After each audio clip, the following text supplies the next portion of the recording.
Hello, welcome back. I don't know how we already got to language aura, but here we are. Oh, you're too tall for the camera.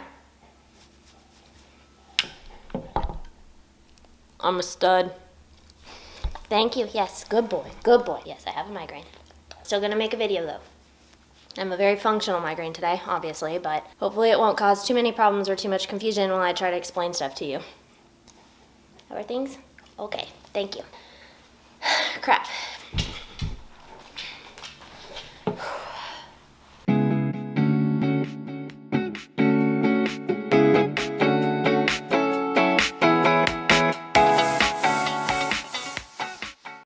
Buddy has self-initiated DPT. Are you gonna do it? Oh, there he goes. Okay. Thank you, bud. And he even brought a toy. Anyway, welcome to part 3, language aura. I cannot believe that we're already here. Thank you. Good check. Good boy. Miracle. You are an angel, aren't you? A very handsome angel. A lick on my nose means migraine. A lick on my hand means POTS. And he's doing DPT because right now I'm having a POTS flare. Good check. I don't mean to ignore you. I'm just trying to do a video. Good boy. Okay. I am just feeling a mess today. Like, didn't even make the bed. I can't find the little tripod doohickey that attaches to the bottom of the camera. I just want to make a YouTube video and stay conscious. I think we got it. Oh yeah, that's what I'm talking about. Yeah! So, getting into language aura.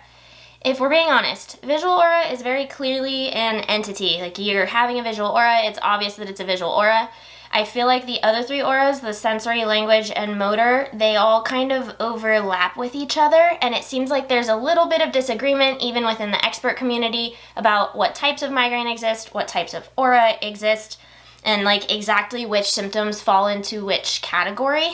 So as you're listening to this, just bear in mind that like different sources, no matter where you look, they're all gonna sort of say slightly different things. And what's important in my eyes anyway is that it's categorized under aura. I'm a little bit less concerned with exactly what type of aura it is, but I'm mostly trying to stick to the categories. And I hope that that makes sense. I'm gonna move the camera down a tiny bit. I feel like I'm like needing to sit up super tall just to be in frame, and that's not cool. I have to do this every video, but disclaimer, blah, blah, blah. The facts are from Mayo Clinic. The other stuff is just my experience. Please don't diagnose yourself based on what I say is my experience. You need to go talk to your doctor if you have any questions about your symptoms and not just trust people on the internet. Do you get it? Good. Moving on. I've heard this type of aura be called language aura. I've heard it be called aphasia. I've heard it be... Oh my gosh, it's happening. I've heard it be called dysphasia. I've heard it be called like transient something. Dysphasic aura disturbances. Just like with the other types of aura, this one can happen during phase 2, the aura phase, or it can happen during phase 3, the attack phase, or both.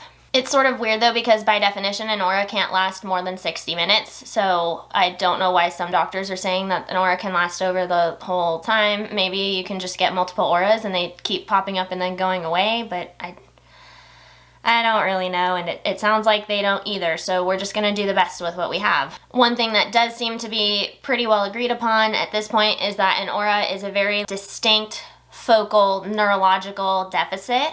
And those neurological deficits are what make it so that you can be diagnosed with migraine with aura. We all stutter sometimes or have difficulty finding the words that we're trying to say or struggle to think of how to phrase a sentence, but that's not quite how a language aura works. A language aura is a very distinct phenomena where you know exactly what you want to say in your head, but you're not able to get the words out of your mouth. Or English just doesn't make sense. Like whatever you're consuming, if you're hearing something or if you're reading it, you just don't know what the words mean. It's like a foreign language. It's a little bit frustrating having a language aura. I have a forehead itch. It's a little bit frustrating having a language aura because even though you know the words in your head, you know exactly what you want to say, you just can't get your mouth to make the shapes that it has to make. And usually I can focus super hard and sort of get the words out, but it kind of comes out as grunts. So sometimes I just sort of grunt pieces of words until the person gets what I'm saying. Or my husband and I, this is a side tangent story for another day, but he couldn't speak while we were dating. There were several years that he couldn't speak, so we learned sign language together. So sometimes I will sign to him when my mouth doesn't work. Of course, that has to be at a time when my hands work, which isn't always guaranteed either. Maybe you got that, but yes, I used to be the able-bodied one, and my husband was disabled, and now, plot twist. How was that for a life story? I really struggled to think of a way to describe like not being able to understand plain English, but it really is like it's a different language, or like the sentence is jumbled and the words aren't where they're supposed to be. So the sentence as a whole just doesn't make a whole lot of sense. Last but not least, I would like to give you some examples of language auras, so I'm going to go ahead and pull out my laptop. I did previously make a couple of videos where you can see my language aura. One of them was the raw footage of me having a migraine, and the other one, what was the other one? Oh, I think the other one was just the previous one in this series. So let me pull that up and I'll tell you exactly what timestamp to go to on those videos. I don't want to be a clickbaity YouTuber. I don't want to be like, you have to watch the video to see the aura. This is about education. I'm going to find that for you. I'm going to let you know what the exact timestamp is, even though that's horrible for my analytics. Let me pull this up. I just want to embarrass myself in front of my friends. Is that so much to ask? I'm so bad at YouTube. Like, I don't even know where to click right now to find my videos. How do I get to my videos? There we go. I'm going to put 3 different links in the description for this video. 2 of them will be to my own videos, and then one will be to a third video from ABC News.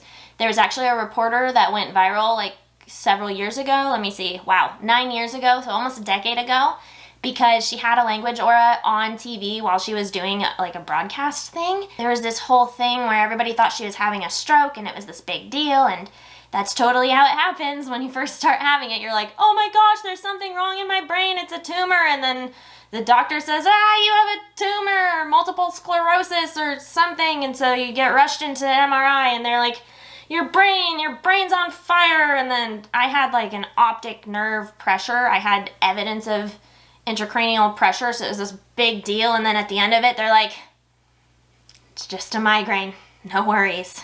And then you tell your boss that you get migraines, and your boss goes, I hate when I get headaches. Ugh, I'm bitter.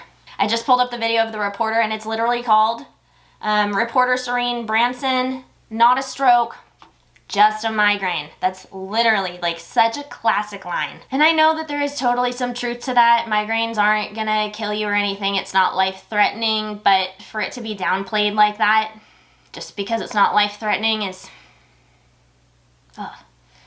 gets me sometimes. Anyway, I will go ahead and link that. Even people in the comments of this are talking about how frustrating it is that people are saying that it's just a headache. People are mentioning something that I've gotten a lot. I'm glad that this jogged my memory, but a lot of people will comment that you're too drunk. Like, I'll have a Coors Light or something at a party, and then I'll start getting a language aura, and people will be like, oh, I'm cutting you off. And I'm like, hey, I have a neurological disorder. That's not cool to joke about after I have a Coors Light. So there's just a lot of shame in things like drinking and doing normal social activity when people behave like that. Anyway.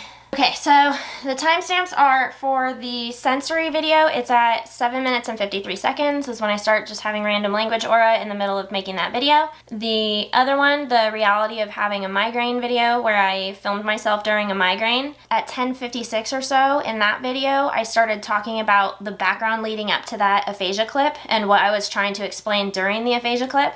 And then 11:23 is when that aphasia clip actually starts happening.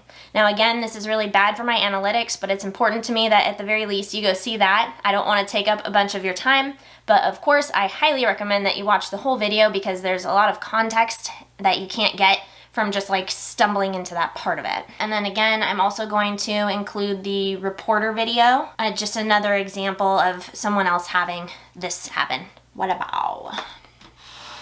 This Migraine Aura series is coming to a close already. I really just can't believe how fast the time has flown. If there's something that you're looking forward to for after this series ends, please throw it in the comments below. I'm super open to suggestions. I want to make sure that I'm helping you guys and bumping out content that you are interested in. That's my ultimate goal. So please subscribe, let me know. You can also DM me on Instagram. That's probably the quickest way to reach me. My Instagram handle is mommingwithmigraine, all one word, no silly stuff. So hopefully we'll be in touch soon. Don't forget to subscribe, and Part 4 is next, obviously. I will see you next time.